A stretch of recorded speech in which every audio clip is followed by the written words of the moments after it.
ஆன்மீக அன்பர்களுக்கு வணக்கம். இன்று மனசை பற்றி கூறவிருக்கிறேன். மனசு அலைபாயத்தம் செய்தும் அதை பயிற்சி மூலம்தான் கட்டுப்படுத்த வேண்டும். நான் ஏற்கனவே போன பதிவில் சொல்லியிருந்தேன், மனசு 2 முறையாக கட்டுப்படுத்தலாம் என்று.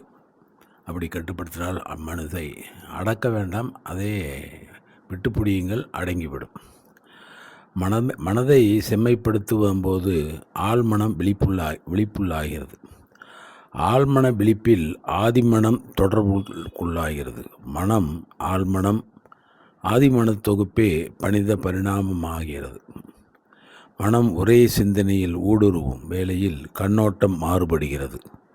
கண்ணோட்டத்தின் மாற்றம் ஏற்பட பற்பல அற்புதங்களும் அதிசயங்களும் வெளிப்பட்டு மானுடம் என்பதன் இரகசிய கோட்பாட்டை நிரூபிக்கிறது. நினைவின் தாக்கம் எண்ணமாகவும் எண்ணங்களின் சேமிப்பு மனமாகவும் ஆகிறது. ஐம்பூதங்களின் மூலத்திற்குள் தெய்வீக உருவங்களை படைத்து ஆராய்ந்து ஆய்வில் பிரபஞ்ச மூலத்தை அறிந்த திருமூலர் தொடர்ந்து வகுத்த திரிகோண கணிதவியல் திருமந்திரம் என்பது என்னும் ஆகமமானது. திருமந்திரம் திருமூலருடைய திரிகோண கணிதவியல். பிரபஞ்ச பேரறிவு பிரபஞ்சத்திலும் பிரபஞ்சத்திற்கு அப்பாலும் சிறப்புறுவதை அறியவல்ல சிற்றறிவு அறிய முற்பட்டதில் அவரவர் கையாள பேரறிவாகிறது. புத்தியின் சிதறல்களால் மனதின் விரயங்கள் மனித மாண்பை இழக்கிறது. புத்தியின் சிதறல்களால் மனதின் விரயங்களால் மனித மாண்பை இழக்கிறது மானுடம். ஆசையே அறிவுக்கு பகையாகிறது. அறியாமை அறிவுக்கு மூடமாகிறது. பயமே அறிவை குருடாக்கிறது. பற்பல பிறவி எடுத்தாலும் பிரபஞ்ச பேரறிவை நுகர விடாமல் தடுப்பது பந்தம் பாசம் என்கிற மெய்ஞானம். டிஎன்ஏ என்ற மரபணு என்கிறது விஞ்ஞானம். கர்மவினை என்கிறது ஆன்மீகம். ஆழ்மன உடன்படிக்கையால் எதனையும் தீர்மானிக்கிறது மனிதன். படைப்பின் அர்த்தம் அன்பு. மனித வாழ்வின் கடைக்கால் அன்பு. மதங்களின் மையம் அன்பு. அன்பு அகிம்சை இரக்கம் கருணை அரவணைப்பு பச்சாபிதம் பரிவு காருண்ய யாவும் இறைவனின் பொக்கிஷங்கள் என்று போற்றிக்கொண்டு எதிர்மறையானவைகளை சூடிக்கொள்ளும் மனதால் எந்த கடவுளை அடைய இயலும்? மாறுபாடுகளை கொண்ட மனதின் ஒருங்கிணைப்பு ஆத்ம தத்துவம். ஆத்மாக்களின் ஒருங்கிணைப்பை உணராமல் கடவுளை உணர இயலுமா? சிற்றின்பமும் பேரின்பமும் பொருந்திய மானுடம் புரிந்து கொள்ள தவறிய அறியாமையால் மானுடத்தின் சீர்குலைந்து குற்றுகுறாய் தவிக்கிறது. தத்துவவாதிகளின் ஏற்புரையை புரிந்து கொள்ள மனமில்லாமல் தேவைக்கொப்ப அவர்களின் அறிவுரைகளை தானே அறிவாளி என்பதை முன்னிறுத்தி பயன்படுத்தி கொள்ள துடிக்கும் துடிப்பால் தன்னுடைய துடிப்பை அறிய முடியாமல் தூபம் போட பயன்படுத்துவதால் தவறான வழிகாட்டுதலாக அமைந்து விடுகின்றன. பிறப்பு இறப்புக்கிடையே ஊடுருவியவர் பிரபஞ்ச வலைதள மவுஸ் ஆகி அனைத்தையும் அறிந்து மௌனியாகிறார். அறிவும் ஆற்றலும் ஒரே இறை உடைமை என்பதை உணர்ந்து செயல்படும் செயல் அனைவருக்கும் ஆகிறது. அதனால்தான் பாரத மெய்ஞானிகள் அன்பு அறம் ஆற்றல் இறைமையம் என்று முன்மொழிந்தார்கள். அன்பே சிவம் ஆற்றலே சக்தி என போற்றி சரணடைந்தார்கள்.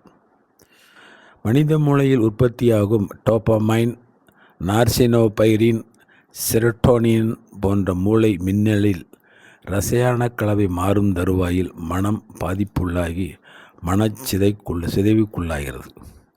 இதனாலே நமக்கென்ன ஒரு கற்பனை உலகை படைத்து கொண்டு அந்த உணர்விலேயே காலத்தையே கடத்தினாலோ மனதின் நுட்பங்களை அறியும் போது அறிவை இறைவை பேரறிவாதையும் இறைமனம் உழவுவதாதையும் இறைமனம் மீது மாசுக்கள் படியாதவாறு கண்காணிப்பது யோக விழிப்பு நிலையாகிறது.